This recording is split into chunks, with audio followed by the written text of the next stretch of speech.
What is going on, everybody, and welcome back to week 1 of the NECC. It's the fall semester. I hope you got your books ready, all your school supplies here, because we're kicking it off and classes in session. And joining me on this group project is my main man, Vincent. I have my pen, I have my paper, and I am ready to go. I am so excited to get the NECC rolling. Looking very nice in the glasses. I use those all the time, but that's okay. I'm loving things. Let's get it started, man. Absolutely. So, this is the first week. We got 2 fresh teams, no records to speak of in terms of this season, at least. But we're kicking it off. Let's check out the rosters. It's Ohio Wesleyan University and SUNY Potsdam coming through to battle it out in week 1. And,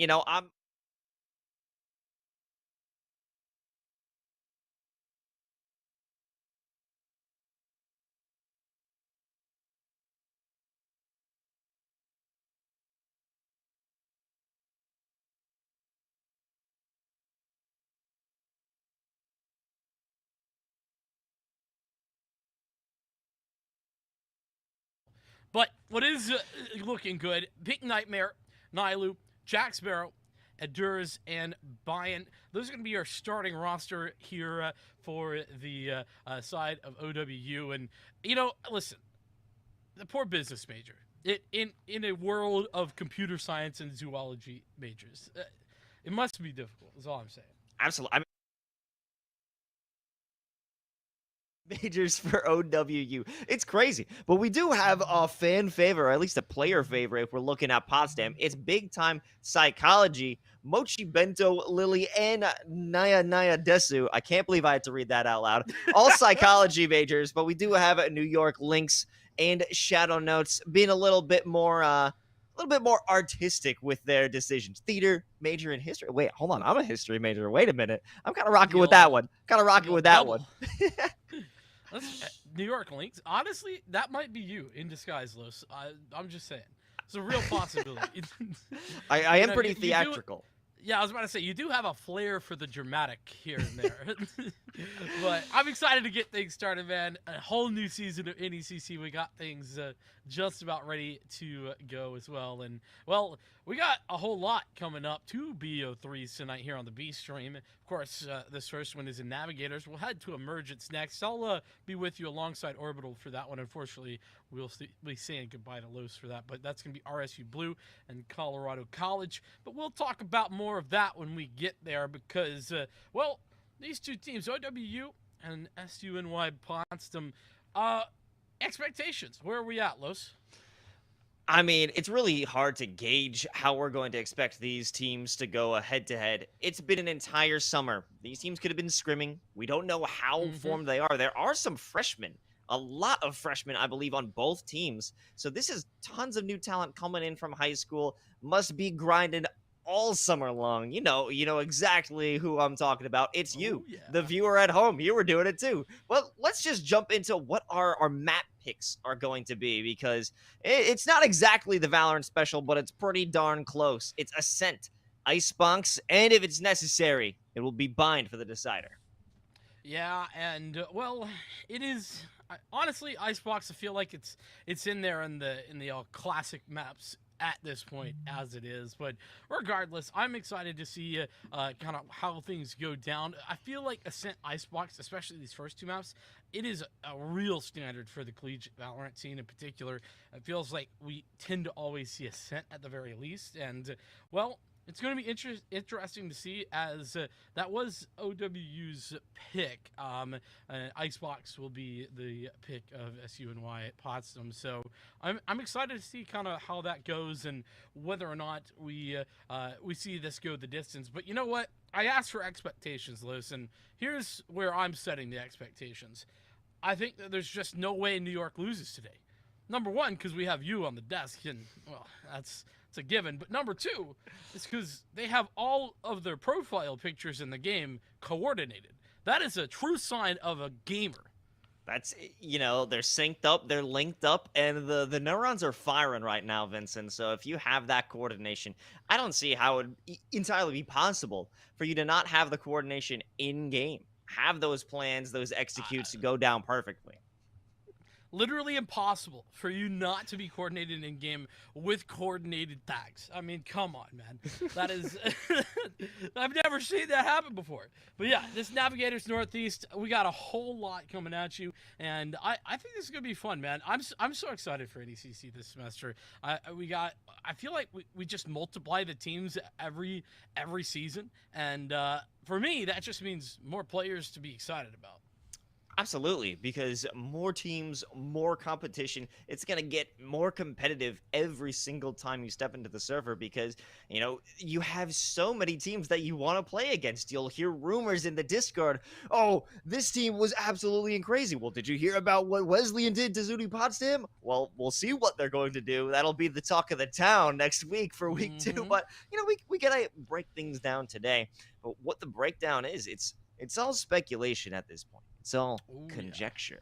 A lot of unknowns, and you know what? That's okay. It's fine not knowing what's going on. But when things actually start to happen, and I'm not stalling, then that's when it really matters.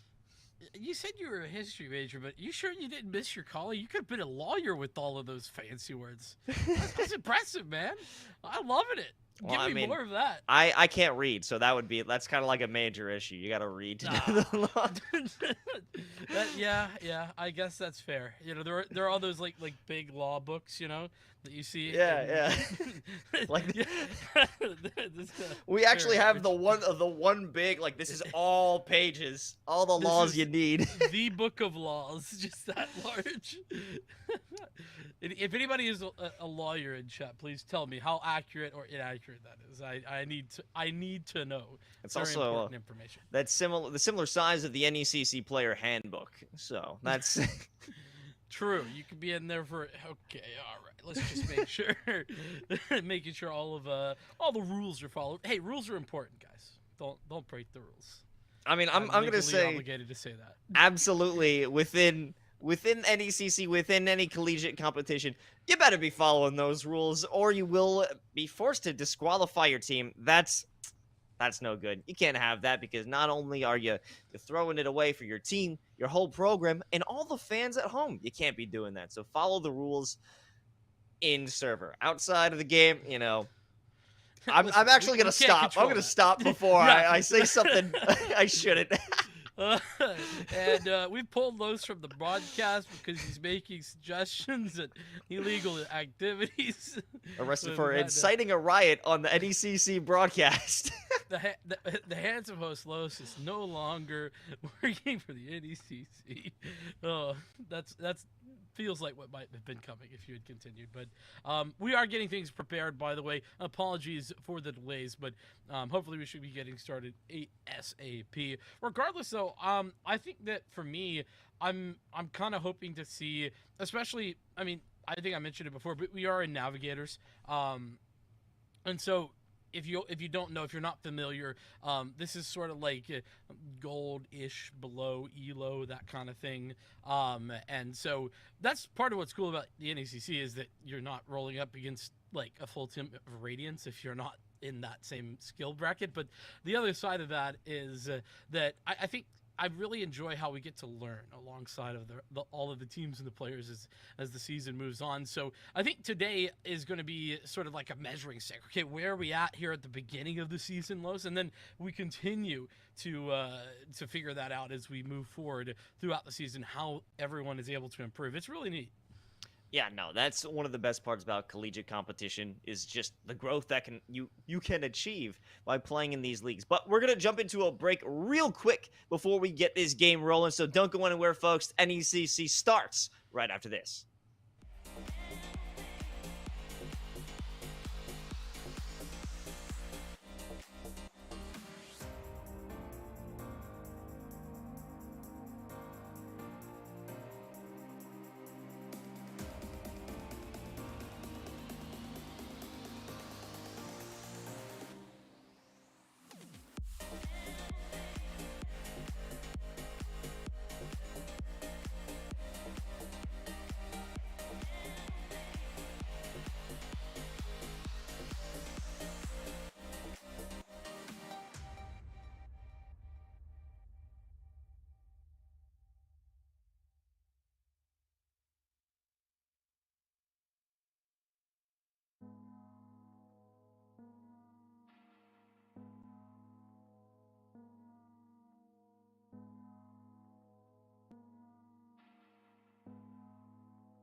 Welcome back, folks. It's the NECC first matchup of the season. And interestingly enough, just like in school, 15 minutes go by, you're legally allowed to leave. And, well, a lot more time has happened than that, and it will be a forfeit. Ohio Wesleyan University won't be able to play this matchup due to being unable to fill their roster. So the win does go to SUNY Potsdam. The schedule will continue. The next game between RSU Blue versus Colorado College will continue at 8:30. So unfortunately, we'll see you then.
You have been patient, and we have finally returned back here on the B stream. And unfortunately, we had to say goodbye to Los. But I have the one, the only Orbital coming in with me. Orbital, how are you doing, man? I'm doing okay. I think I might be lagging on my end, so I do apologize, but I am super excited to be here. This is going to be a great time and a great kickoff to the NECC Valorant Leagues.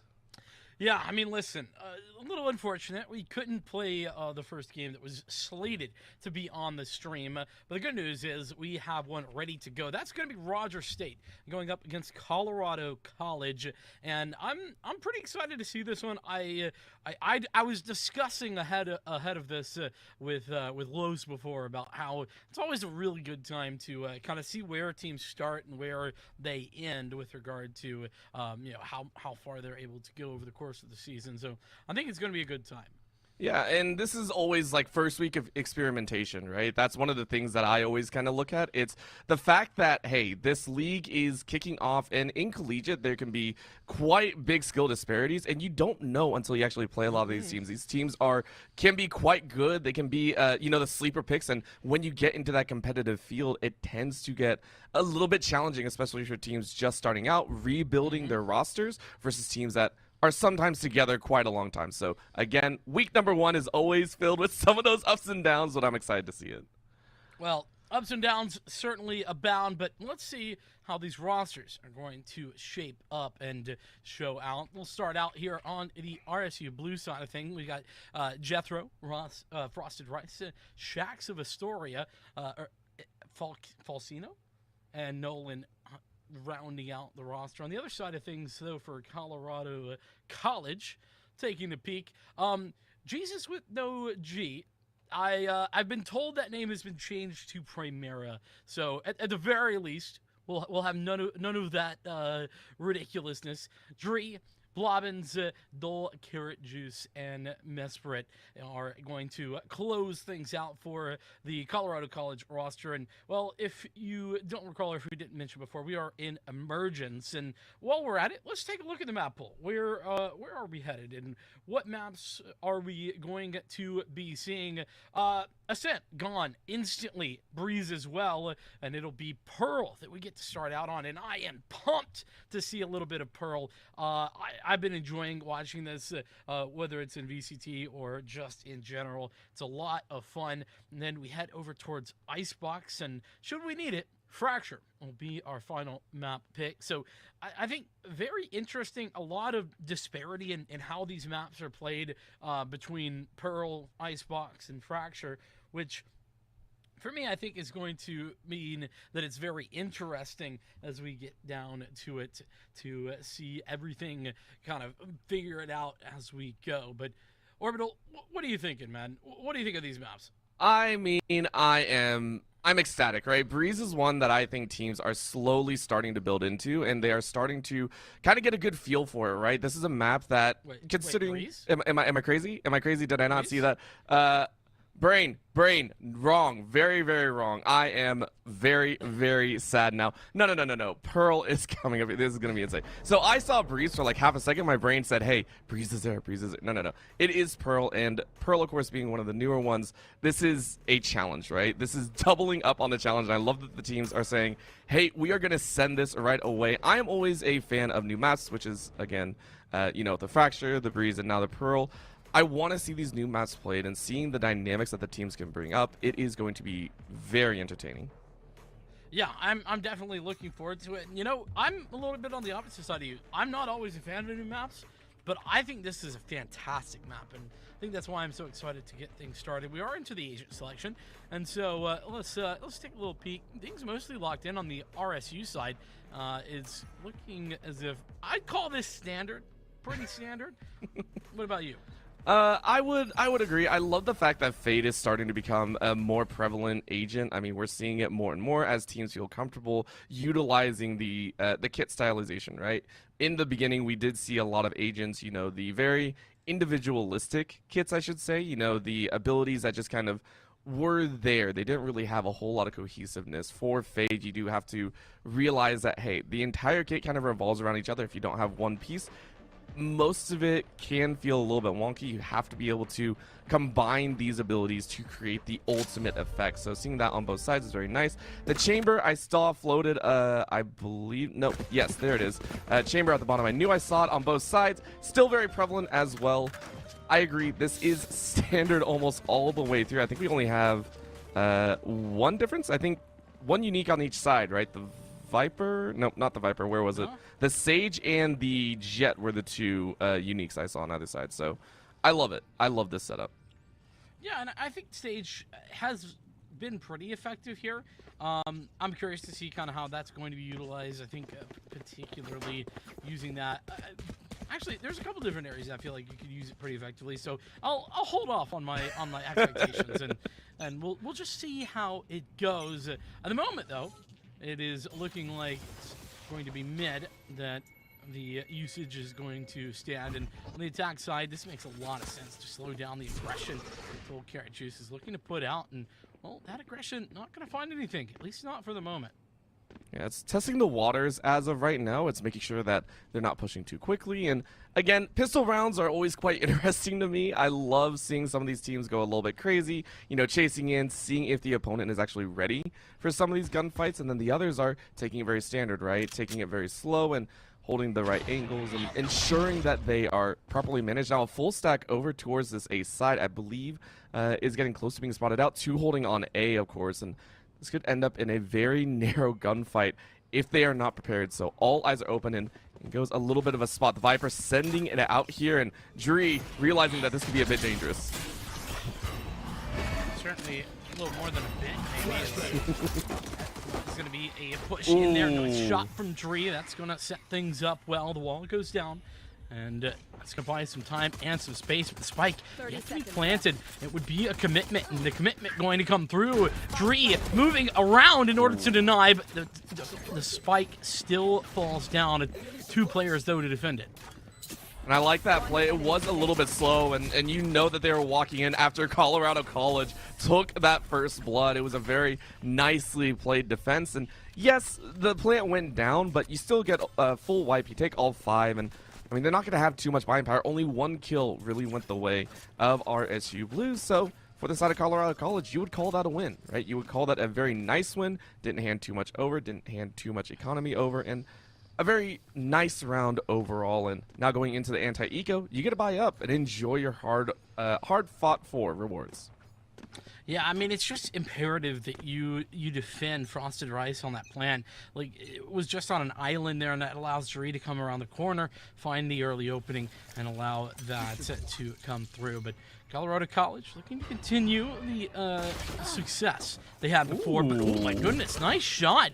Double shot on the heady as one goes down, but it is a trade as Blobbins was able to re-aggress and then rendezvous out. And this is a bit more aggressive. You can see in positioning in between mid doors that they're deciding to actually play a little bit further up, and it's catching Colorado College, I think, a little bit off guard. They've snuck through a complete blind spot, and the only information really given is that footstep sound, and yet no one from Colorado College is actually moving. They have a completely open B site. This time, Frosted Rice wastes no time getting that plant down, and it's a great moment for RSU Blue to actually set up on the retake defense. Yes, very few weapons, but it's still a defense that they can give a shot. I love that 0 point. Really forcing Nolan to play a little farther back, and Primera is going to be coming in from the flank. Going to apply some additional pressure, and it's going to do just that. Long range, tag down. Blobbins moving in. Both of these players are in the back hall. You're going to need to deal with that now, when Fragment's going to allow some space as the duel comes through for Shax. Blobbins now at 3, but Shax has no bullets to spare. The defuse coming, and Dree has it.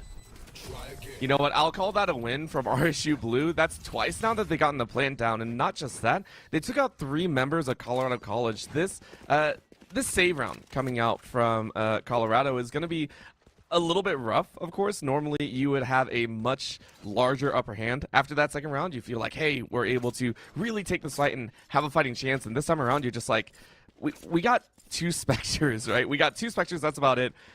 It doesn't feel great. So RSU Blue making the best out of a bad situation with a very concise, aggressive move towards B. and it looks like they're setting up to do the exact same. A little bit of split, 3 along the club and ramp side, and then 2 more holding mid. And I just have to say, I like what RSU Blue are doing after that first round. A little bit of a mishap. They're taking it in stride. Yeah, and they have the weaponry to deal with this time as well. But here's the haunt.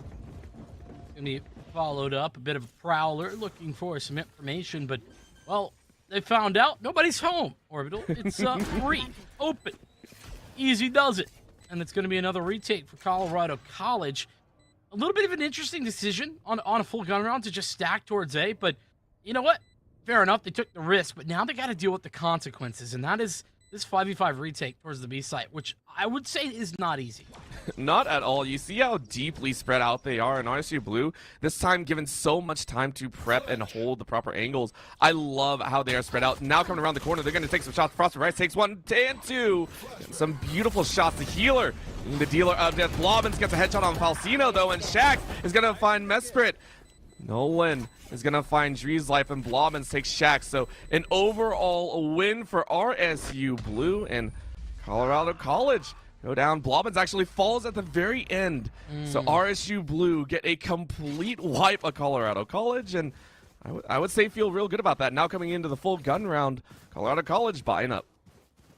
You would have loved to see Blobbins get out there with that rifle, but now I'm understanding why actually Colorado went for that stack a little bit better, Orbital, because I didn't realize that they had such limited weaponry. Yeah. They were working with like 3 or 4 pistols. I don't know exactly, but it was not very many, and I think there was like 1 Spectre. So not a lot to work with. Understandable why they went for the situation that they did. Now, the buy-up is here. Full guns in the hands of both squads.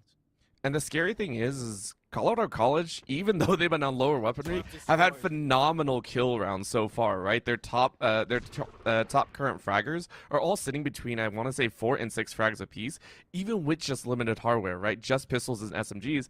Now with full guns in hand, RSU Blue do realize the constant risk that is posed to their lives. If they take the wrong swing, if they peek the wrong corner, Colorado College will snap on this. They do not want to give up their lead of 2, and they want to take this gun round in stride as well, not pushing up more than the halfway point. So RSU Blue are forced once again to rotate over, and they are choosing A with a full 5, not even testing the waters in mid or B. Well, and if you look over towards the B side, there's 2 players actually committed there, with 1 towards mid. So this is a good decision at Haunt.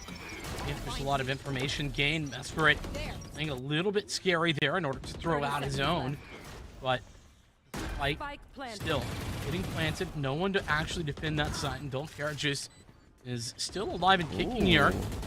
The connector, Jax has already found 1 kill.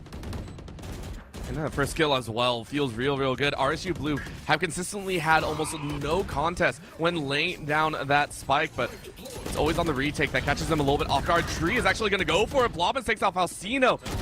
And it's going to keep holding. Blobbins finishes off 3. Blobbins gets 4.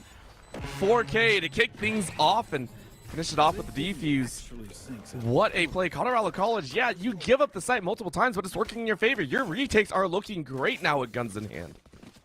Man, Blobbins, that looked so pretty. Just quick headshot after headshot from the chamber for Colorado College. And RSU, they might have been able to pick up that first gun round, but man, did the retake look good. And I gotta ask the question then, like, if Blobbins is playing this well, how do you shut him down? I think that's going to be a key factor for the rest of this game. Yeah, and one of the ways, at least so far, that RSU Blue have gotten an invitation into A is the fact that they have consistently been able to lay the plans. They've called it out. Colorado College have been put on thin ice. They've had a little bit of difficulty covering all the sites, and instead of opted, hey, when we get information, we just kind of let it go. And it's worked in their favor, and this might also be why. Mesprit tries to take a swing, but Falcino finds a beautiful shot to the body. Dree, though, fires right back. It's a 1-for-1 here. And the information has to begin. RSU Blue, with pistols only in hand, are going to find another. Carrot Juice is down. And RSU Blue, with pistols in hand, actually have the man advantage. Yeah, and you saw the commitment to the fight there from, I forget who it was on the A site, just actually committing to the fight a little bit prematurely. It's taken down early, and Primera has just spotted out one player towards mid, but unfortunately that means that they're going to have to sort of pull back and play a little bit more passively, and that's going to spread the defense even more thin than it already is, and that's going to set things up perfectly. This A site hit Dree is the only one to play defense, and the null command is going to come out as well. Going to have to be a magic moment here from Dree on the defense. Did it on the pistol, can do it here once more, but it's going to miss all of the shots, and Falcino takes advantage. Falcino is starting to look like that clutch player that you didn't think would pull this off. That is the second time that the Sheriff has found a kill, and it's causing problems. This is Colorado's gun round, by the way.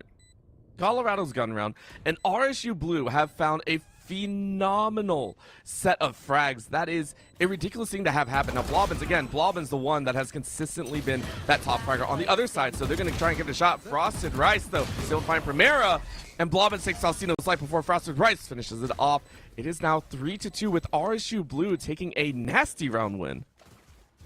RSU, I'm really loving what I'm seeing there. Their slow, methodical take on towards that A site was just so phenomenal. And part of the reason it was so effective, Orbital, is because they were willing to commit that player over towards mid and take the time to force the rotations, at least commit Primera over towards B, and somebody had to rotate out. That was Blobbins, who was committed to A before that. And it opens up the site where Dree had to play all alone. RSU Blue, that's all the mental game, and that's really solid understanding of how to force out rotations from your defensive side. It's getting a little bit ridiculous, but Blobbins this time with the 2 out of 4 said, I'm not messing around anymore. The wall goes up and blocks line of sight, so RSU Blue I don't think had any information of the peak, but that is going to be a little bit of suppression. But Nolan on the lurk is going to find one. Mesprit is going to go down and not be able to play any longer. Colorado College having a little bit of a struggle time right now, and it's surprising, right? And RSU Blue making a very quick conference. They are just hard calling this, saying, all right, let's go. We got that frag. Let's move. Immediately rotating over to A. Colorado College lagging by quite a few seconds. RSU Blue putting up an immaculate stage. Yeah, I mean, once again, they've made the right call. Roger State, they have not made a bad call yet, and that is impressive, to say the least, here in Emergence. Nonetheless, it's a Blade Storm. Nope, never mind. That Blade Storm has been canceled for the time being, courtesy of a well-played 0 point. There's still more to come. Tour de Force is still out. The fragment creates some space. Could be solid. Well, Dierachus is down. No more on the ultimates, and it's Nolan for the 3K. Full house of frags. This is Falcino and Nolan taking things home. And, I mean, Blobbins might be taking the kill lead right now at 12, but the rest of the team is lagging behind. Top 4 for RSU Blue. Everyone except for Jethro, who is sitting at an unfortunate 0-4-0. I mean, they all have 4 to 6 kills. That is what you like to see in the entire squad. You like to see everyone on that same page. Second time on the gun round now. Colorado College have got to lock down this defensive side. They have got to start getting a little bit better at those gunfights if they're willing to hold those sites, or be ready to read the reads. I don't have any other better way to call it, because RSU Blue are making calls on a dime and turning for it. Well, and they hadn't been wrong yet. That's the other thing, right? Like, you know, I gotta say, whatever information they're working off of, whoever's making those calls, whether it's an individual or a team effort, it is on point right this moment, Orbital. But RSU, they have invested a plethora of players here in middle. They're going towards Art and towards the mid connector here, and we're going to see how that goes. Just a little bit of a look in towards both directions, but they're going to commit towards mid, though. Primera takes that first duel and walks away with their life. That's critical. Got to be able to get away with that opening pick, and that's what Primera has done. A little bit of time, but they need it, and then Frosted Rice said, yeah, we're good. We're fine. And then Dole said, nah, fam. Nah, you ain't getting that one. You thought you had the res, boy. Oh my god, that was so rude. That was through a little bit of a smoke screen too. I just want to point that out. Heard the noise and said, I know where I killed this guy. Let me have at it again. that Prowler caught up to RSU on the rotate, and I think that's actually given the information here for the rotation to come out, but Nightfall goes down. It's going to be a plethora of ultimates. So both the Viper Spit goes out, and the plant going to come through, but Nolan ultimately going to find the kill, but the plant denied. This is it. This is the round. Dree has won it immediately here for Colorado College. So when things get dicey, Colorado College feel much more at home. They feel a little bit more in control, and that's kind of crazy to think about, right? In the chaos, they thrive. When it comes to coordination, RSU Blue look a little bit better. And with that win, they keep hold of the lead, right? It's been tied 2-2, 3-3, all the way through, and now 4-3. And into another gun round. This is going to be Colorado College giving it their best shot. If they win here, they knock down a bit more econ, and they start chipping away at RSU Blue. And then they give themselves a great chance at landing those 6 rounds. But it took so many ultimates, right? It took so many ultimates to be able to burn that through. And RSU Blue, once again, are going to try and prep for the full 5. Mesprit says, though, hey, I got my ultimate this time, and I'll send it just your way. Oh, Nightfall really making it difficult to gather any sort of audio information. So difficult, honestly terrifying to get hit with that Nightfall, but nonetheless, it's going to expire here shortly, and it has done just that. And here we go, another classic RSU fast rotation being called, but it's actually a bit of a ruse by the look of it. There's still 2 players committed towards A, and the bomb is going to be headed back through spawn as well. That's the fake rotate. RSU Blue have kind of pinned this A site as the weak flank of Colorado College, whether it be an initial charge in or the rotate from B into A.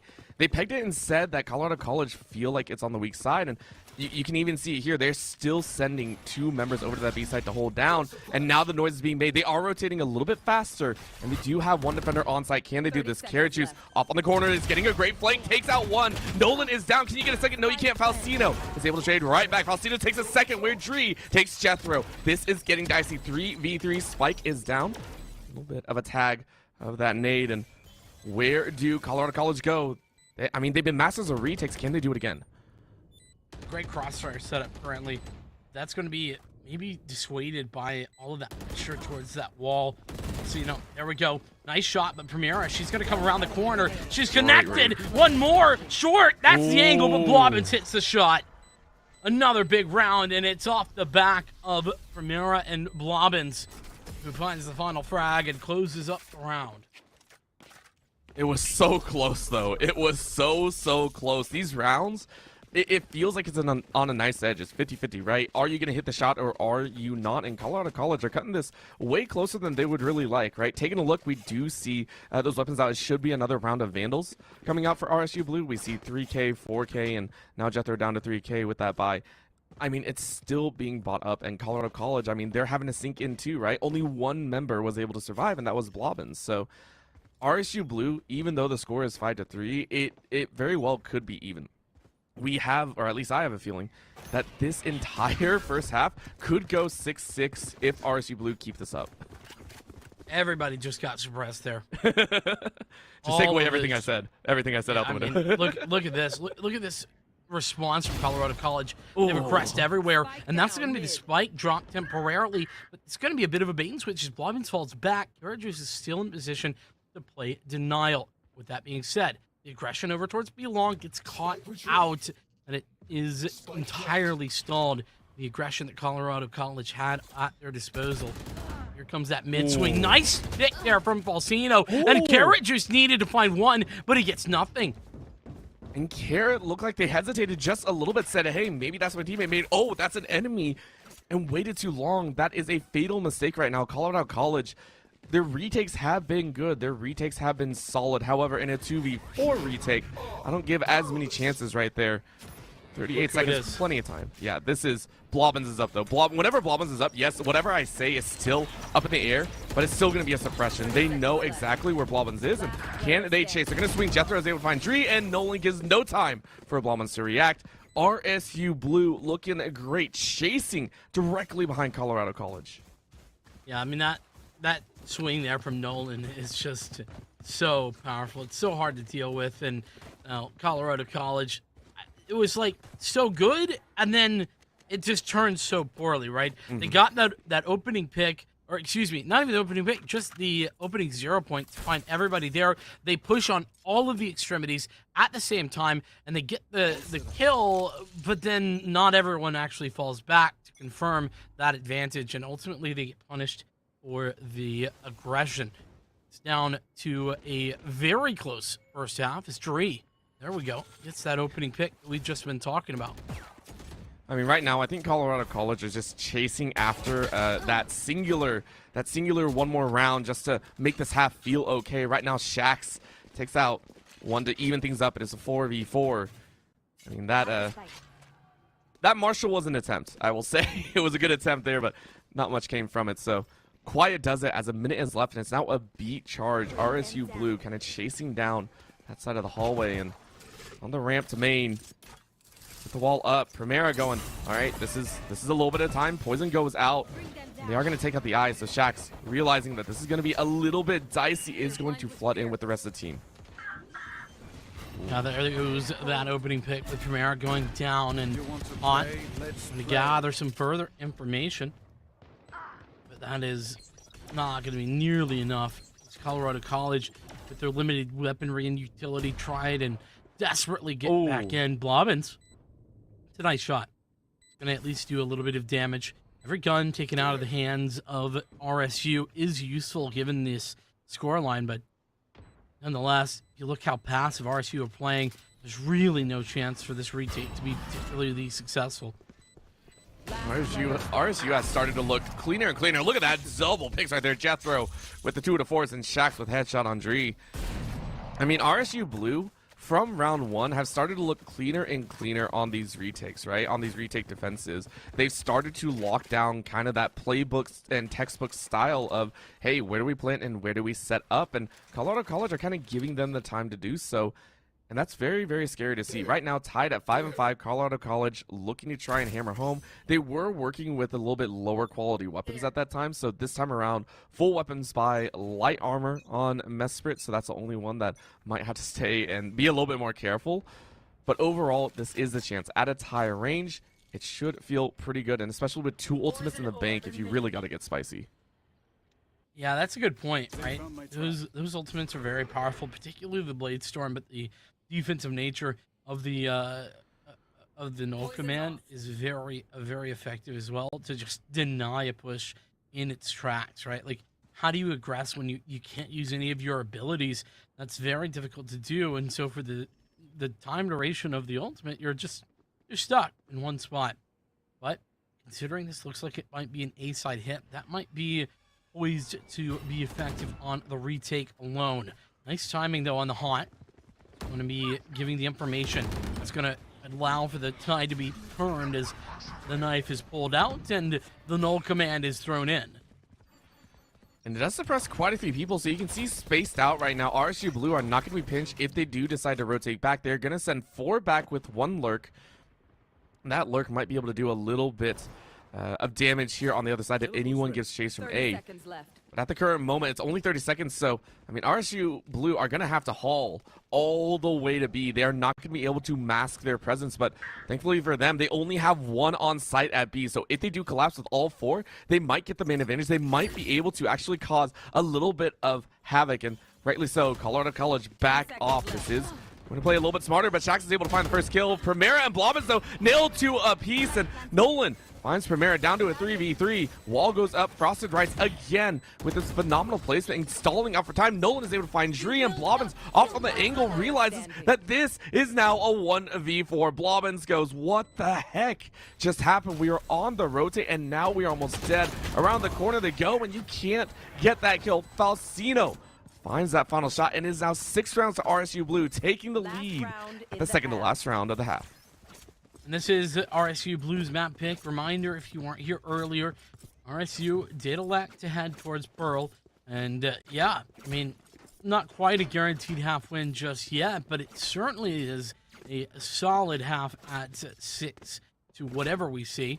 But Colorado College, they're not out of this one yet. Blobbins might not have a weapon purchased, but definitely does have the tour de force. That's going to be pulled right here, right now.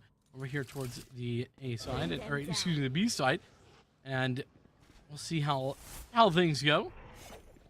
Ooh, that was close. I got baited. Oh, and that's the worst part is it's deja vu for Blobbins, right? The last time the tour de force was up, Blobbins got cut off by that wall, and it's just like, man, either they know exactly where a chamber would play, or they know it by heart, and it forces them to be able to rotate out. You can see here RSU Blue going, okay, we did our job. Let's go ahead and see if we can find another pick here on A. The rotations back and forth from RSU Blue, the one thing that they've done very well is not hesitate on it, and it's persisting all the way through. Even with the rounds that they have lost, it has not stalled out, and I give them huge praise for that fact. A lot of teams might start wavering and say, hey, maybe we shouldn't do this, maybe we should go back, maybe we should play for default frags. No, RSU Blue consistently commit to every single one of these calls, and I love it. Love where this jet is located. That haunt, not going to be a problem. And that's why I love that position. Take the shot, fall back. Dree trying to do the same, helping out his Mesprit, and that's going to be 2 for 2. So, honestly, not too bad when you look at the trades, and the Nightfall are going to miss its mark. It means that this is totally retakeable. But, of course, the spike is down. The Nightfall done. It's down to this tour de force, and whether or not it can get value in the 3-on-3. Oh, big kill there from Shax with Blobbins down. It's now on to 2. Oh, that might have been that round-ending frag right there. Yeah, Falcino finds Primera, but Dree is able to spray down 2. Not going to happen. Shax finishes off Dree. The 3v1, I mean, that was close, but RSU Blue come out with the lead, and swapping over to the defensive, I'm curious. They were able to draw Colorado College into their own pacing. I want to see if Colorado College can take advantage of that and say, hey, we're the ones in control. Because remember, Blobbins still at the top of the kill board. 17 frags so far, a menace individually. Man, yeah, it's crazy to think that Blobbins and Dree are having such a good game, and they lost that half. I mean, you know, it happens. Like, I'm not trying to throw any shade at anyone on this Colorado College side, but I will say that the fragging department has been doing very well, right? You know, Blobbins and Dree in particular, as we talked about, but nonetheless, 7-5. I think everyone's pretty happy with that sort of scoreline. I don't know. What about you? I'm okay with it. I see no problem with it. And yeah. I think as long as it's not like, you know, the 9-3 or the 10-2, like you're in a good space, right? Anything close within 1 or 2, plenty. You are okay with that. And of course, it's only 0-2 for all that stuff, right? It's great to see this. I love seeing this come out, but I just want to see Colorado College take control, right? They were pulled around kind of at on a leash, kind of around to different sites, and sometimes a little bit slow. So I want to see them take control, and they're doing the exact same thing back. Primera getting poisoned down just a little bit, but got the plant just in time. So RSU Blue, this time, let's see if they are the ones that are able to take this retake in good fashion. Retakes weren't so successful for Colorado College at times, but 1 for 1 onto the site. It's going their way as the defuse comes through. This wall, man, it's so hard to get through that with the pistols. And that's going to win them the round. Frosted Rice, that is a free win with the Sage Wall first round. Oh, Colorado. Yeah. I will say that was kind of a mistake on Colorado's side. You know that the Sage has been playing like that the entire time. Frosted Rice has honestly been very impressive with the wall placements, with the positions wherever it's needed. And to understand that the wall is coming out, you place it around the corner and you say, hey, we can defend it. Oh, wait, no, we can't. That feels bad to lose the opening pistol round in that fashion. And Colorado College is going to have to kind of fight their way back up. You know, to me, it kind of feels like Roger State. They're playing a more intellectual game of Valorant right now. You know what I mean? Like, and that's not to say that Colorado College aren't doing that, but they're just not doing it to the same extent. And that wall, I think, is a good explainer to what I mean by that.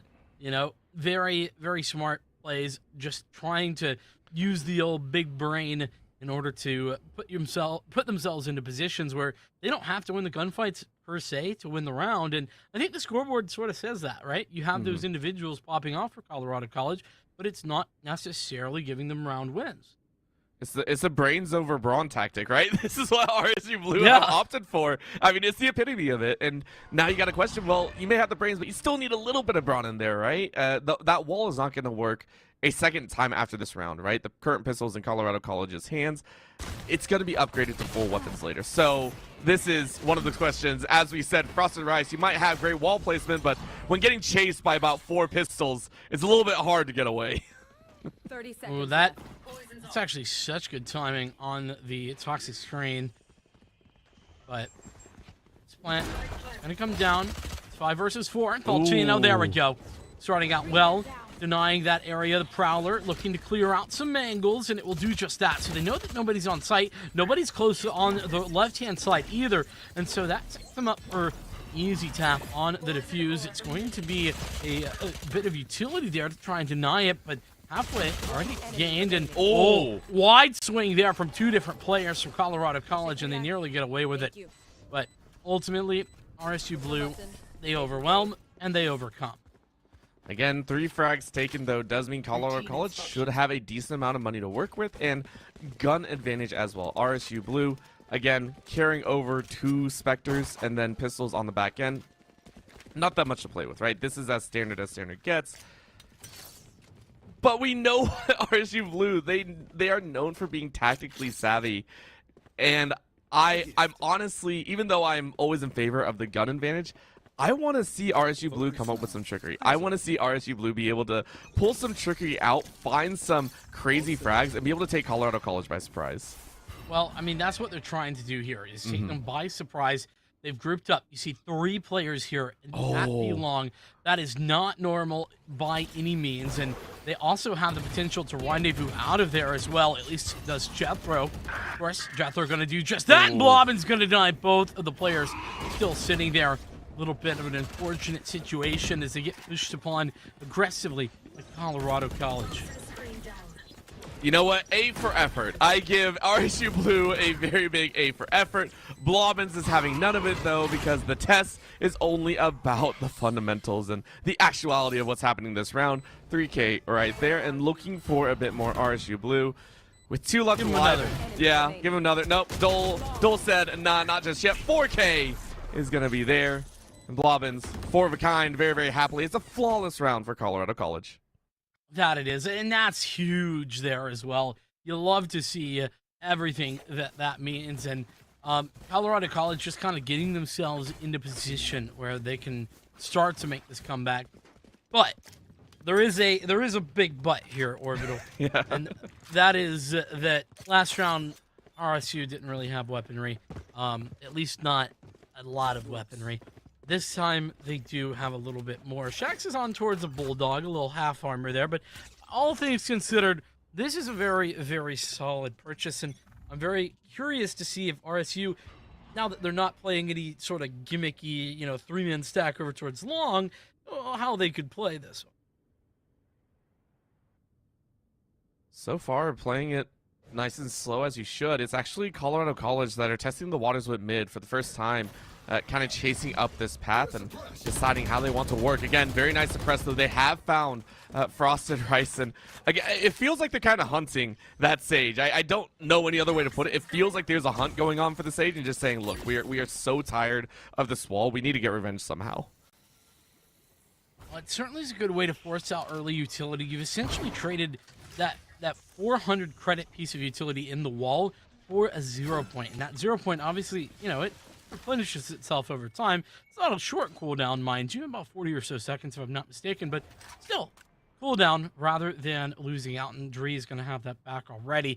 So, trade-wise, now RSU don't have that utility the later stages of the half, and I think that Colorado College, if that's the mindset that they're thinking of, is very smart, very intelligent as they move into what is going to be a B split. Of course, Orbital, there's 2 players actually committed to the B site.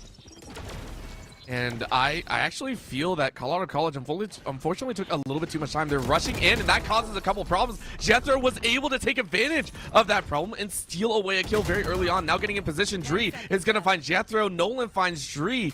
It's down to a 4v3. Yes, you get the plant, but you're down a single player. Now down 2. Primera tosses right back, and Mesprit takes Shax. It's down to a 2v2. Colorado College recollect themselves in beautiful fashion. Nolan with only a little bit of HP getting healed up. They feel that they know, and Frosted Rice finds Primera.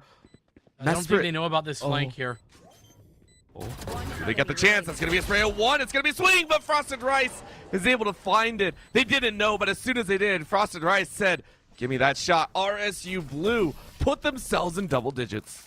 Great reaction there from Frosted Rice, and it can be very hard, especially sometimes when you're in those heat of the moment scenarios, to communicate and get the information out fast enough.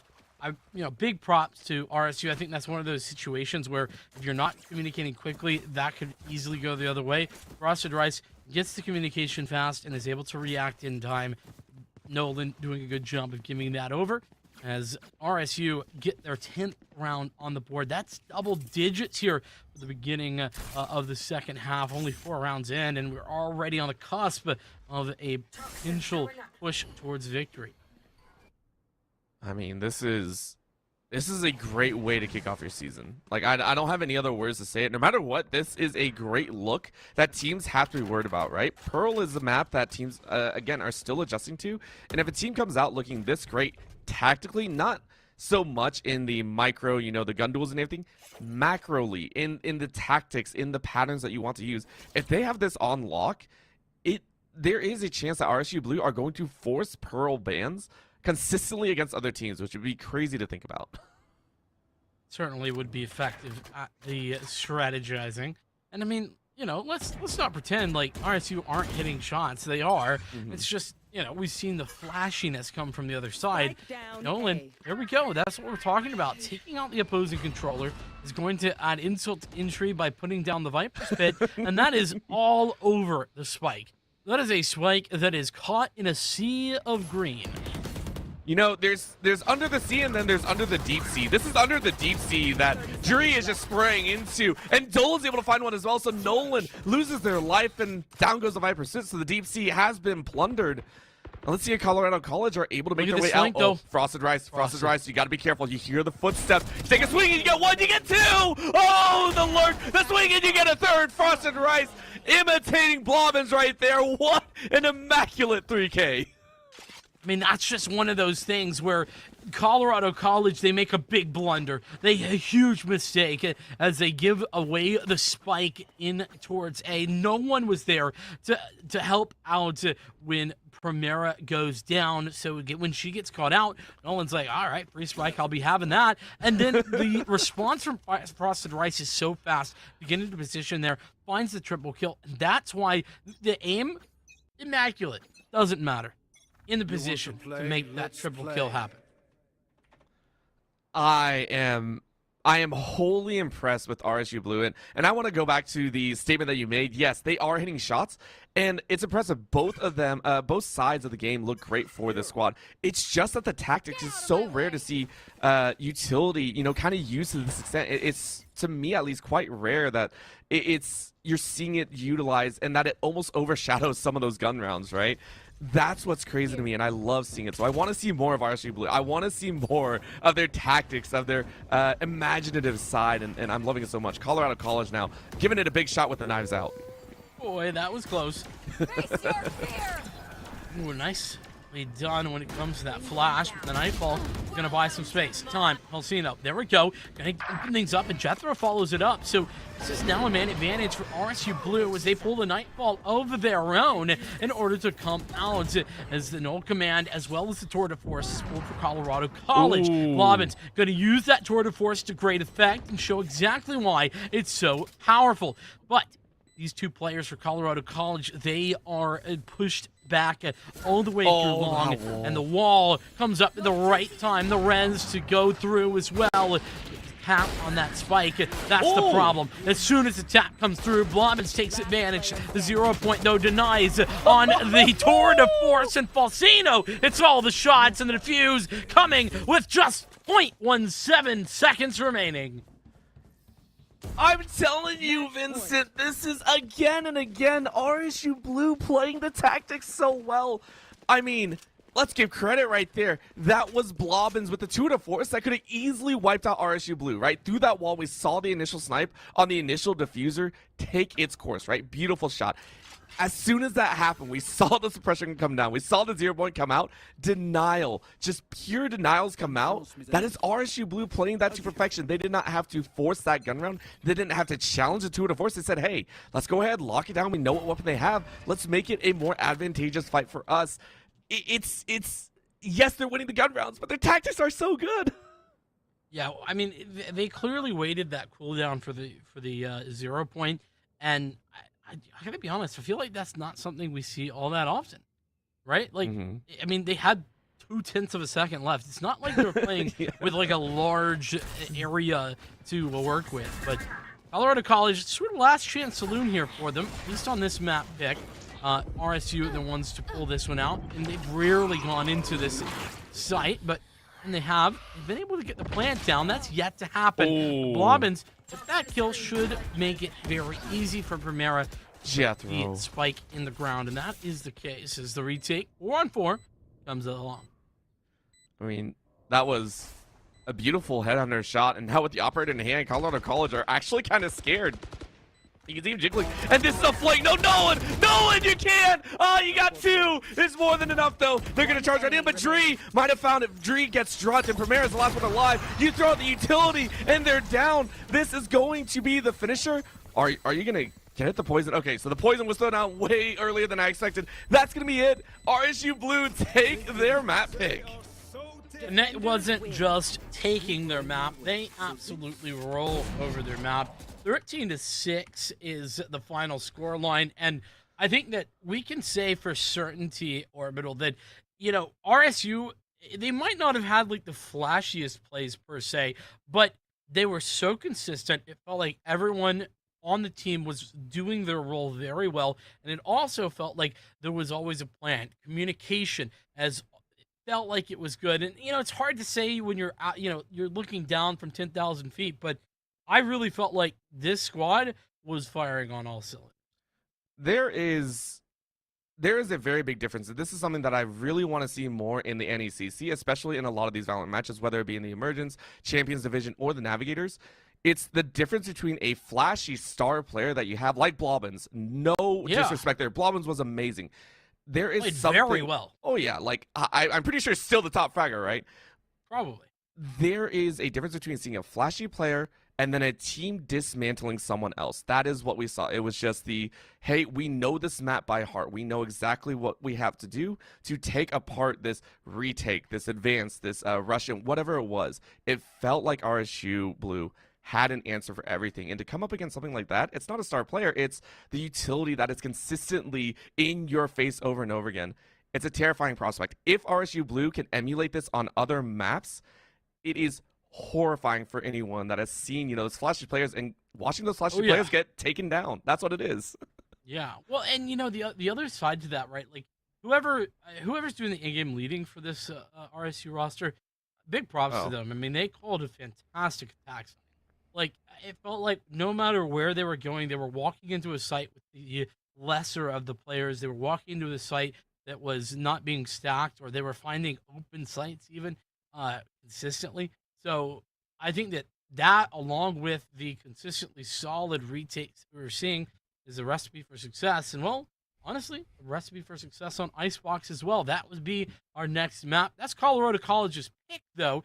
And that may be a little bit more difficult. We'll see exactly how that goes down. But first, we're going to take a short little break. We'll see you when NECC returns.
Rogers State, they came out, they smacked Colorado College right in the mouth. It looked good, and I was impressed.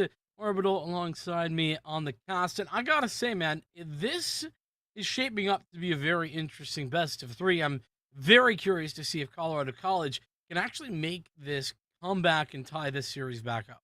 Yeah, this is once again. I said it in the middle of the broadcast, I think, and Vincent, you patted it down even better. It feels like a battle of brains versus brawn, right? The tactics that RSU Blue are coming out with, it feels very strategic in nature. It's not like any of them are coming up with amazing flashy plays, which they do have, but the tactics are what is better. They know how to stack their utility on top of each other. They know how to wait, calling out those timers. That is something that is sometimes uncharacteristic in some matchups. And if Colorado is hoping to have a fighting chance, it's going to be number one on their map pick here, which this should lean into a little bit more gun duel style, but they have to realize that they can't be so obvious with some of their movements, right? Whether it be quicker on the uptake of, hey, we got to rotate, or hey, we got to spread out. We got to be a little bit more wide range instead of all funneling into one hallway.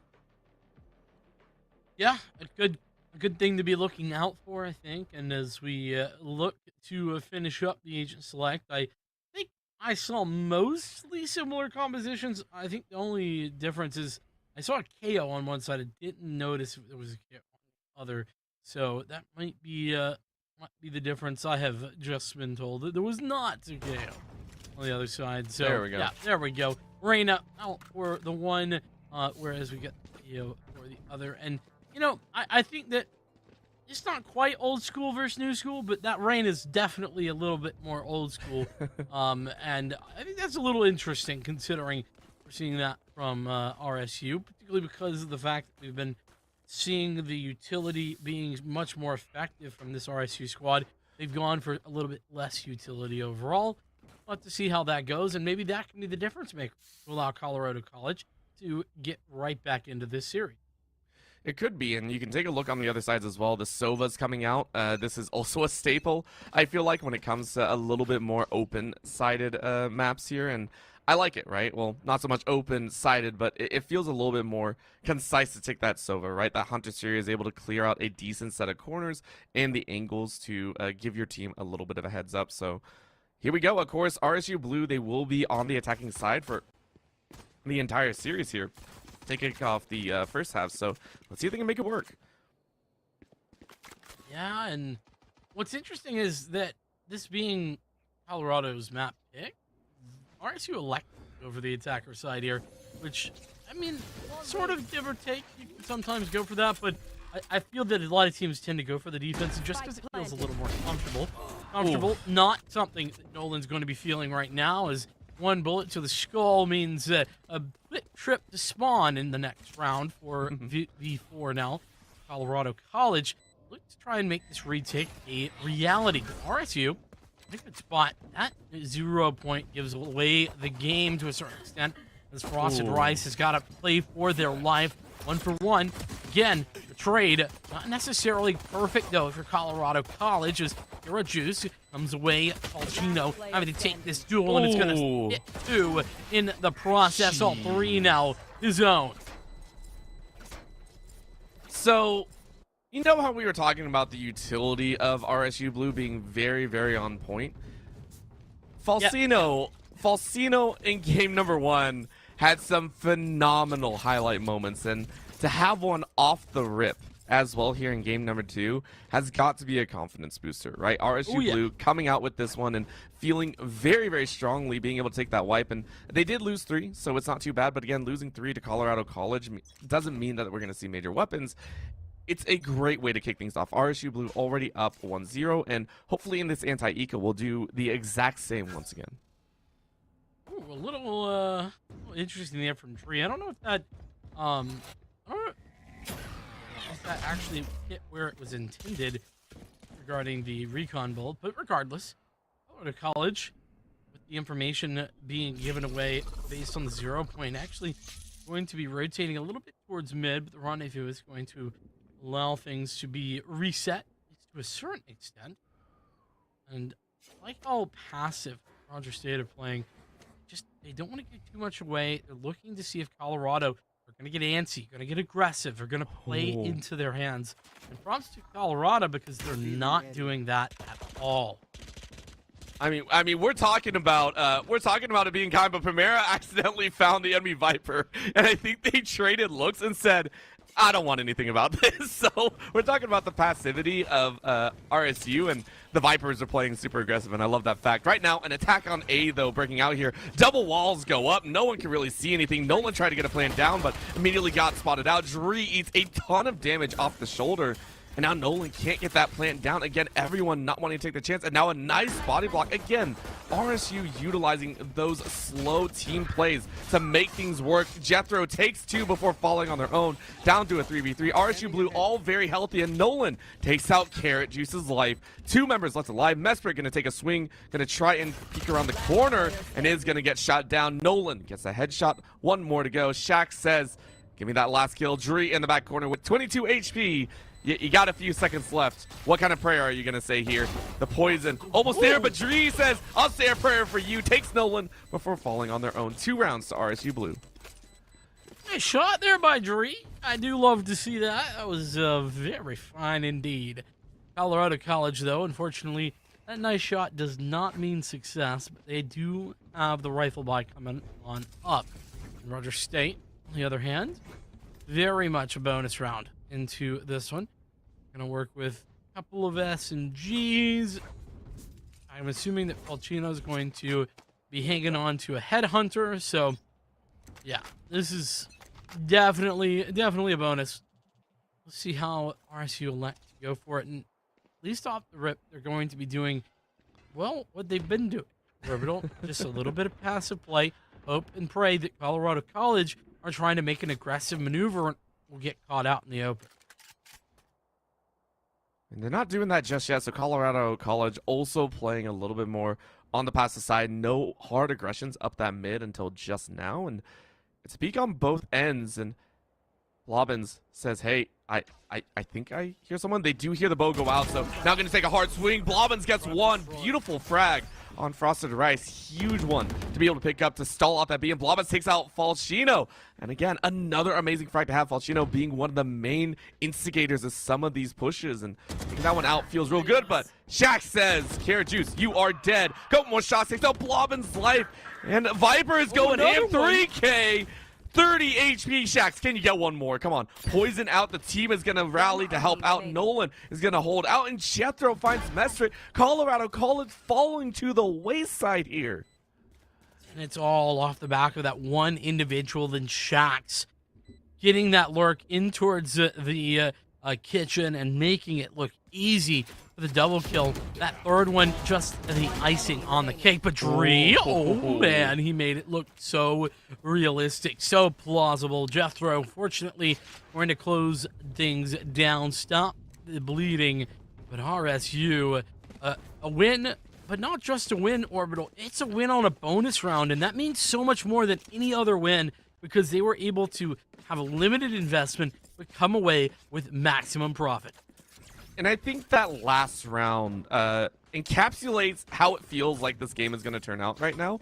It's the fact that if RSU Blue are given time to set up and prep for their aggression, they are great, right? We see them prep. They almost always get an advantage when they're given time to slowly push their advantages. And yet Colorado College, at any given moment, a single player feels like they can consistently change the course of that round, right? That is what it feels like. Almost always, as long as a single member is alive, they have a chance, and it is never ending. And it's so crazy to me to see that here in week number 1, right? If this is what they're playing like at week number 1 with very clear defined identities, I'm very curious to see their growth and experience gained over the course of the entire season. No doubt, man. I mean, I think that's part of the excitement, as I've been talking about in regard to collegiate Dree. He's getting a little bit more excitement than he bargained for there. Just getting some information towards mid, tries to fall back and catches a few bullets for the trouble. Desperate. Gonna get tagged out and opened up. That is honestly, if you're Mesprit there, you're feeling cheated. You're like, man, he's literally growing. How am I supposed to shoot? How I shoot back when he's moving up? He's 10 feet tall. It's like a raised jet boosted up out of nowhere. You're like, bruh, like, come on, help, please. Yeah. Not supposed to be boosting up. It happened here. Carrot, though, gonna swing with the Sheriff and gonna hope to find a little bit of something. A nice little bounce back. Doesn't tag out Carrot, so full HP there. Dree is able to find one. Jethro swings hard, though. And in this round, RSU Blue, I mean, yeah, they're not gonna allow any more deaths here. Shax finishes off Blobbins, and they carry over for RSU Blue off to a commanding lead right now. Great awareness as well from Shax to be watching for that angle, you know, making sure that Blobbins doesn't get anything there on the exit. It's really good to see, but what is this lineup? Is this just a standard mid lineup? I'm curious to see where this goes, but nonetheless, very, very good round there from RSU. But Colorado College, this is sort of a measuring stick type of moment, Orbital. Mm-hmm. They need it, and they need it bad. I mean, they only get a few chances, and it's just a little bit of a block here. Shaq's just going, hey, I'm going to cut off information. I don't think Colorado has really targeted that mid too much. They've angled towards it in the latter side of the round every so often, but it's never been a hard one. But it does get Falchino and Shax inside of that kitchen side, and in this slow walk, I think they're going to be quite surprised, but are spotted out by a bit of utility, immediately teleports back. And they are going to send just that Viper to, again, be the aggressor inside of the kitchen. They've done this once before, by the way. It has happened once before. I don't know if they're actually going to run into each other, but it's quite interesting. Nolan is able to find Blob, and Shax finds Primera. The Viper on Viper action leads into RSU Blue as they take a 2-for-0. Is this going to be 3? Don't tell me this is going to be 3! Mesprit catches that one out and trades it to a 2v1. Take flight. Yeah, but at a heavy cost. Look at the HP. 30 health left remaining. So, of course, lots of utility. Owl drones back and forth, but RSU still hang on to their advantage. Could be a res. Well, no, never mind. No res here. Actually, it's Colorado College. We now have their res available. Nice position, though, for this plant. Frosted Rice. Of course, that's going to give the information. That is one of those actually committing. Frosted Rice, though, still hits the shot. The Drake is down. Now things have turned on their head. Going to be an ultimate pulled out here. Interesting decision at this time, but the Empress can be very deadly in these 1 or 2v situations we're in right now. On to top, the first shot connects, and it's a bait and switch with Falcino. What a turn right there, and you called it, right? The Empress was pivotal right there. Going ahead, grabbing the kill, immediately going into the void and allowing Falcino to finish it off. It was a team ace at the end of the day, and I mean, huge props to the entirety of RSU Blue. The second gun round out of Colorado College has been locked down. And keep in mind, this is Colorado's map pick. I don't think I have to explain how almost demoralizing this can feel. To be on your map pick and to not only be further down than you were in game number 1 on Pearl, but to be completely locked out of any round that you had tried to battle for. This is one of those moments that I would like to see a timeout right now, right? Like, we see it every so often later on in the season. I want to see a timeout right now. I want to see Colorado College regroup themselves and try and get back their own style and their own identity. Yeah, that's a good point. I'm really glad you mentioned that, Orbital, because we've yet to see any timeouts this series, actually. And Blobbins shot, I think he probably hits earlier on today. Missed in this case, and Falcino is going to be the one to connect the opening duel. The star player here for Colorado College down, but we'll see if the team is out because of it. They're going to try Nolan hiding off in this corner. This has been the second time that RSU Blue have played this kind of hidey hole around the wall, and I really, really like that style. Mesprit, of course, hiding off on the off angle, saying, hey, I'm going to go ahead and just try and send a couple shock bolts. That one's going to land just over top of Nolan, so Nolan now getting pinched out, waiting for the rest of the team to follow through. And the spike is still not down, by the way. Keep this in mind. Spike is still not down. They're just going for the frag. Shax is going to find it. Wall is broken, but nothing utilized off that flash. So Dree not really getting any value. As wall goes back up, it's finally time to put the spike down. I mean, early. Oh, it's gonna be committed. No, Frosted Rice gets off of it in time. Primera finally on the board, has struggled to find the kill necessary, but a 1v3 from Mesprit. Wild scrape, and it is a just as wild outcome with RSU Blue taking the lead to continue 6-0. And I you know, I said it last time, and now I'm going to reiterate it when we're right now in the prep phase.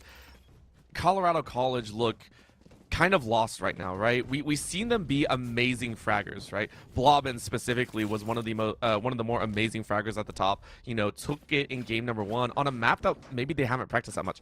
Right now, sitting at 3-6, they need a regroup. They need a hard reset on their mental right now, because right now their one defining ability was their dueling potential, was their individual gunfights when it came down to the nitty-gritty. That's what gave it. Right now I'm kind of losing faith in that gun duel ability, in their ability to hit those shots and to win those fights when it's necessary.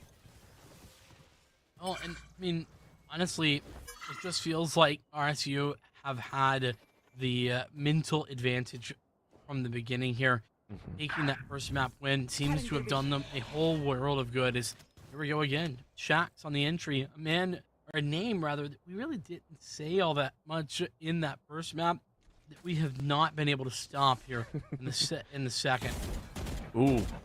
Carrot Juice saw a little peek right there, and it's a little bit more of a swing, so it's a 4-1 with one looking through mid for RSU Blue, and they're going to try and take a chance. Carrot sends up a wall of their own, cuts off one of the entry points, and is going to try and wait for the rest of the team to round about. Keep eyes on the Reyna on the outside. It's now to rotate RSU Blue, falling all the way back after the Viper's Pit has been used, and it's a hard rush out. 35 seconds to get their way over to B site, and it's going to be a challenge. Jethro finds Mesrit, forces him out on the side, but Blobbins is able to find Nolan, and that's the spike carrier. In a stroke of luck, Colorado College was able to gather the spike carrier, and this might be the opportunity. Primera finds Jethro, and now RSU Blue are the ones in a pickle.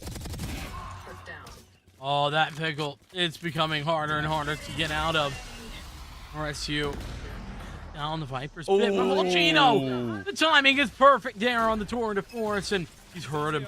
He knows. Going to pick up the weapon of choice in the spray is Volcino taking him out. It's down to 1.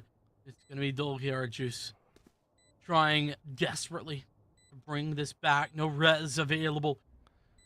The pit to attempt got through, but what will be done?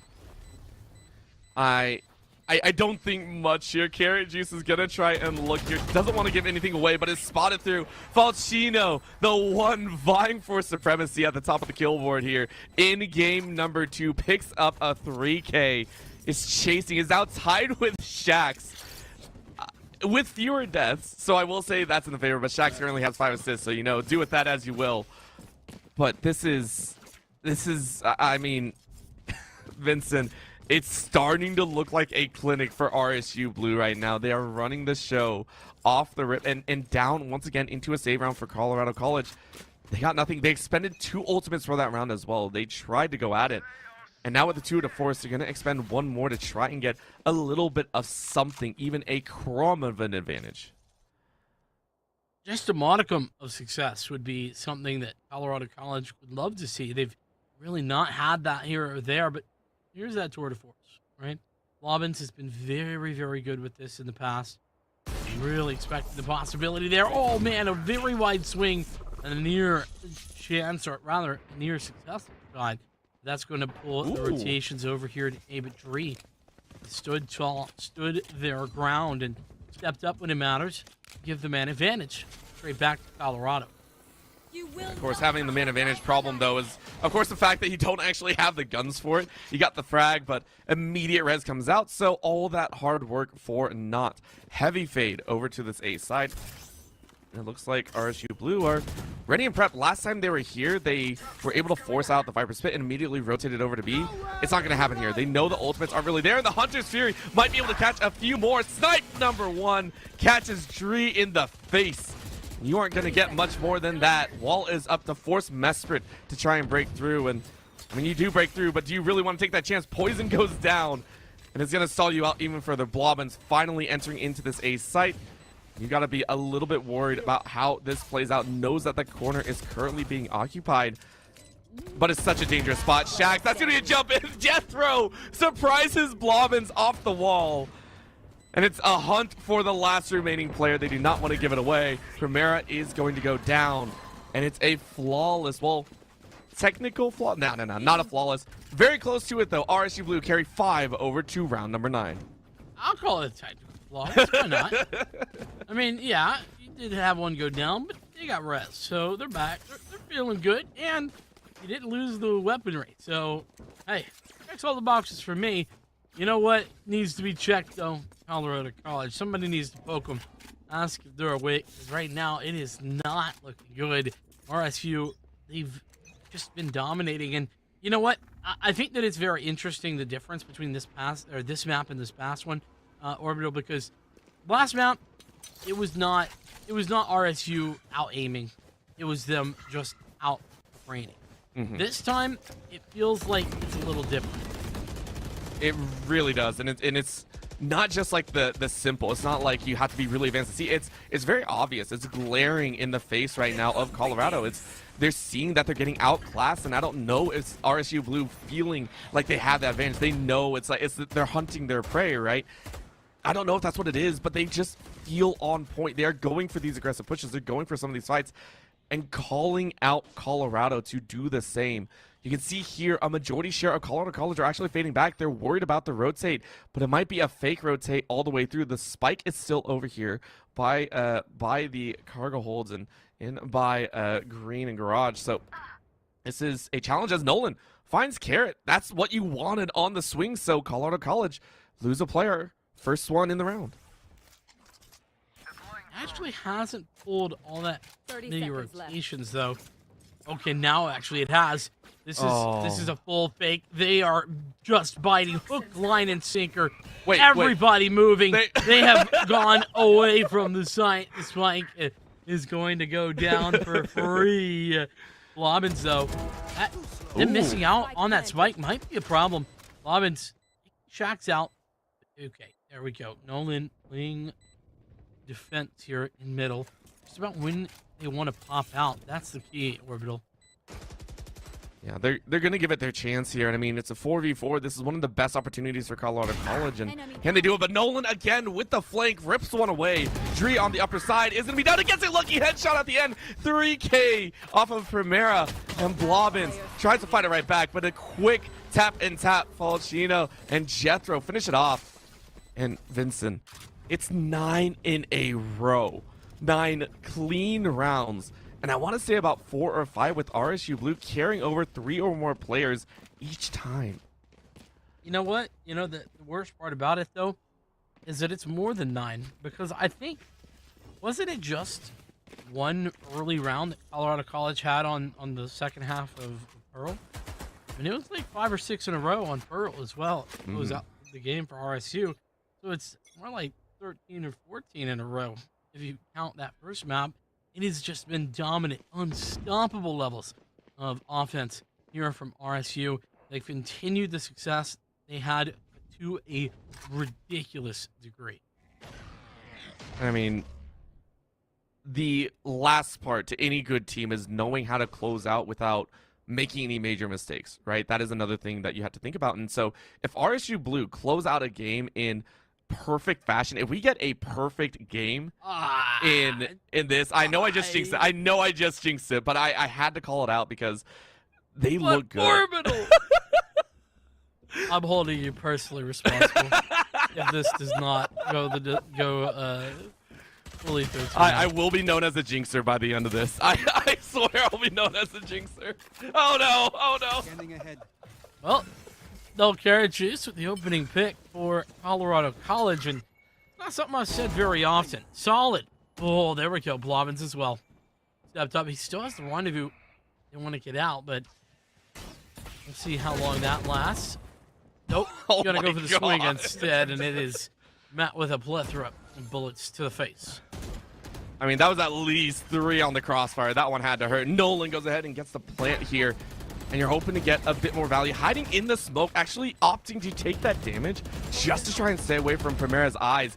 And Nolan is still alive. Nolan is still standing there, gets the wall up in time, is now going to fall and gets the kill. Are you kidding me? The turnaround. Nolan, you mad lad. Frosted and Nolan keeping my dreams alive. Get the revive off as well.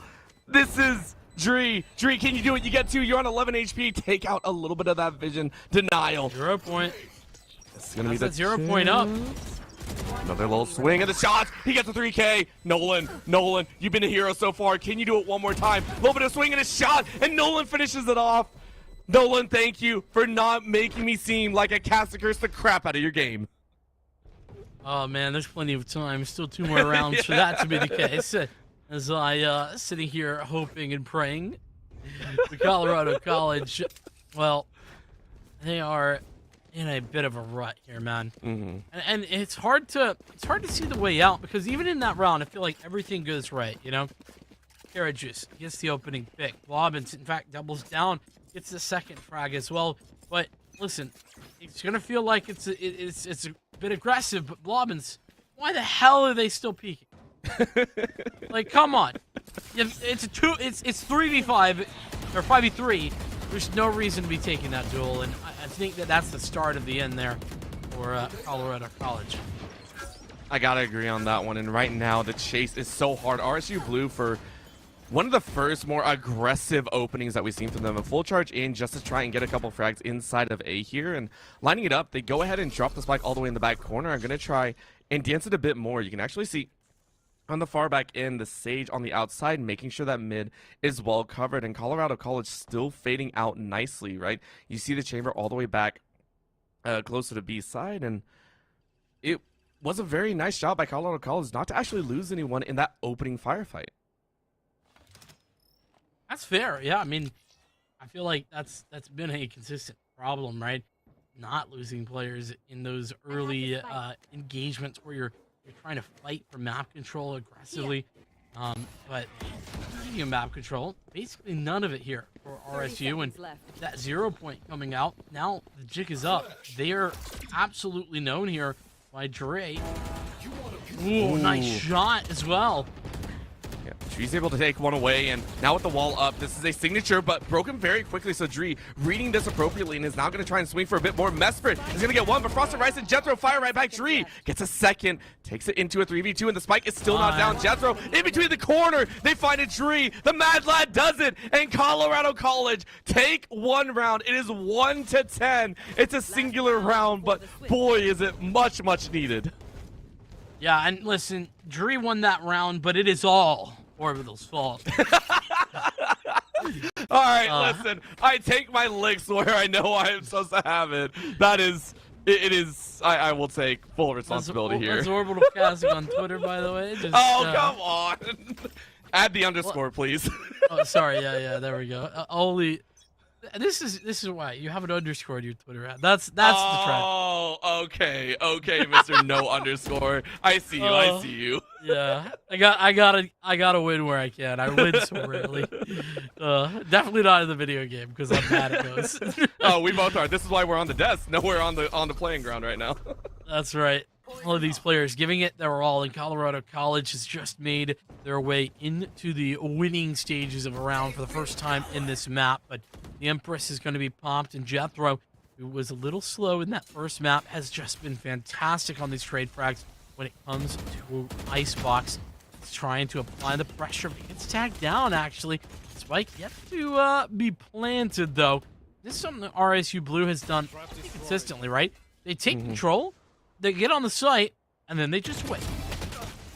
Well, this time, waiting is causing a few problems now. The Tigers, they're rowing just a little bit, but Falchino is going to go ahead and take a couple of their fangs out. Blobbins is down 3v4, and yet RSU Blue still feel like they have that winning chance. And again, they lose this one, not too terrible, but they want to put themselves in a prime position to take it home. Poison is down, slowing down the advance right now, and Jethro gets a good swing, but Jethro is going to fall into 1v1. In comes a revive, and now the suppression comes out. Frosted Rice has only a gun and a hope. 1v3.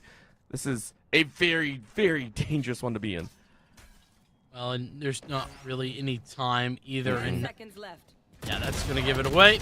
Out in the open is Dre, but Mesprit is going to close it out. So 10-2, that's the half. And I mean, after the start of it, you know, 2 rounds, that feels like a lot for Colorado College. And I think that they can feel good that they've been able to at least resurge to a certain extent and get something, make this a very winnable game, at least compared to what it could have been. Of course, Roger State, that's still fantastic, man. Oh yeah, I mean the difference of what that singular round at the end did. This is the difference, right? It's the difference between losing the pistol and being forced into a horrendous buy situation. And now if we do lose the pistol, we have a chance to save up and fight with full guns available, right? That's what you're taking a look at. And I have no doubts that Colorado College can come back. They look a lot more fierce in those last few rounds. Maybe they've awoken. Maybe their pistol here will be much more solid and much more aggressive now that they're the ones on the aggressive side. But they cannot make a mistake, right? There are no mistakes that can be made right now. They have to play perfectly if they want a chance at running it back on their map pick. Fair point. We'll see how fair this take looks. Blobbins, there we go. That's a nice opening. Like I said, it's been a little bit slower here on Icebox. It's really started to heat up in the last few rounds. Of course, gotta get on, and an onslaught of utilities, making that very difficult for Colorado College. And so for the meantime, just gonna hold back. Ooh. Wait, Nolan, right, getting dinked down, is gonna come away with a successful shot, and Dree gets followed up on. Nolan connecting some massive frags there in the mid-round. I mean, huge props to Blobbin for also getting some of those frags, but my gosh, Nolan held it down. And I don't know what it is with some of these Sage players right now. This is getting a little bit out of control. So great frags all around. Hard call on Colorado College making the swap over, but RSU Blue are just as quick with the immediate wall from Colorado. They're gonna have to play through it. Blobbin's on the outswing. He's gonna try and take a snap. Can't do it. Has to rotate back. And now the defuse might come through. No wall on the side of that defender's side. And Frosted Rice says, okay, no wall. Let's aggress. They take one. They're going to peek around the side. And Blobbins is going to get a 3K. But Nolan gets a 3K back. And Frosted Rice finishes it off. It is going to be the pistol round win for RSU Blue to set themselves at 11. Wow. That is just so impressive. Nolan doing so much work. Despite Blobbins, who, I mean, let's give him props. Did a great job of picking up massive successful shots. The entry, the second kill there as well, and then the entry towards B, if I'm not mistaken. Like, what more can you do? Just an unfortunate scenario where, I mean, Nolan just steps up big time, and the rest of the squad is not able to pick up the slack. So, why? Are they? Surely. I mean, it's understandable. It's buying to, in order not to be forced on to match point, series point, in fact, is definitely a reason. At the same time, RSU Blue did the exact same. I don't know if you noticed, it wasn't the Spectres coming out. It was a hard buy of the Bulldogs. I think they kept those in. So this is actually going to be a surprise, I think, on both sides. Colorado College saying, hey, we got some good weaponry out, but the call out of RSU Blue to also say, hey, we got some much heavier firepower than you might be willing to respond to. And now we're going to get the challenge, a call out, massive utility frag down for Colorado College, completely clearing out a site. A very aggressive call that they haven't made before, and it did work wonders. RSU Blue completely back off and are now in a 5v5 retake scenario. Oh, here we go. Falchino, there we go. That's the first opening, though. And Karachu's tagged very low and information gained off of the Owl drone. This could be very difficult. Push continuing. Frosted Rice ragging, and it's going the distance here with 5 players still living in shacks. And Falchino gonna close it down. Nolan on the defuse, and RSU Blue are on series point. Falchino with some of those ridiculous Marshall shots. I love it. I absolutely love players that can utilize the Marshall to a very nice extent. It's most of the time you see it used as, you know, a substitute, right? Oh, we want to try and get a one tap on the head or something. No, you can rapid fire that thing and just fire off as many shots whenever you take a swing peek.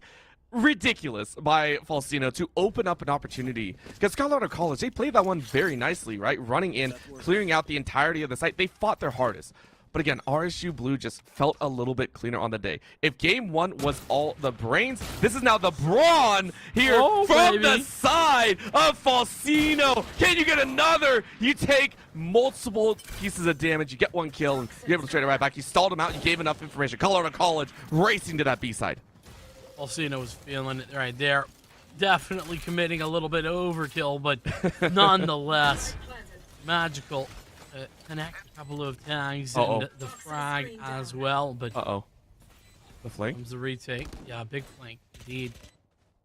2 players on this direction. They're not going to anticipate it. Oh, no. They have. And, of course, Shaq's giving it away, but swinging back. Long range. It's a 1v3. The first of which is taken. Vulnerable is Primera. Swings a little too wide, and the series is RSU's to be had 13-2 as Colorado College are held to just 8 rounds between these 2 maps. Defenders win. I mean, this was...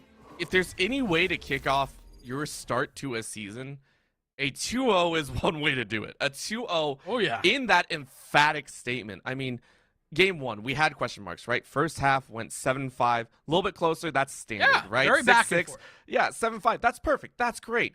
And then it exploded out from there. RSU started getting round after round after round. It translated over to Icebox, where we did see Colorado start to bite at the beginning, but then it was just RSU going, hey, we know you're playing with the Brawn. We know that you're going hard. We'll match you now. We're going to do that to you. They ran it. It was 10 rounds in a row. I want to repeat that. 10 full rounds in a row with multiple flawless or 4 people being carried over. They were dominant throughout this side. If you are in this division alongside RSU Blue, you have got to be worried. Y'all better be scared. That's what I'm saying. I mean, for real. These guys, they came out and they dominated on map 1, like you said. It was the calls. I mean, the rotates, they were just perfectly played. The retakes were solid as well. When it came down to it, though, I mean, the attack side 10-2 on Icebox, it's just, I mean, those types of, it's really hard to make that comeback. Doesn't matter who you are. Doesn't matter how good you are. Making a comeback from 10-2, very, very hard indeed. But, Orbital, unfortunately, that is the end of our series, man. That is the end of our day here, if I'm not mistaken, on the B stream as well. It's been a pleasure. It's been a whole lot of good times. Final thoughts from you, my friend, before we get going? I mean, if this is how week 1 is going to go, I can't wait to see what the other teams have. Colorado, I mean, they had some very nice showings, right? Blobbins, I have to give huge props to. Really phenomenal player. If the rest of the team steps up to that same level, they will easily challenge RSU Blue later on in the season. But it's all about growth, and I can't wait to see how far these teams will grow and advance throughout their league. Well, we'll be seeing that, and we're going to advance on to the next day of the NECC. Make sure that you're tuning in to all of the NECC channels, because games are going on all the time.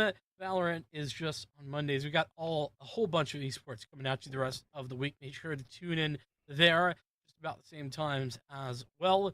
But that's it from us tonight. Thanks so much for watching. See you next time here at the NECC.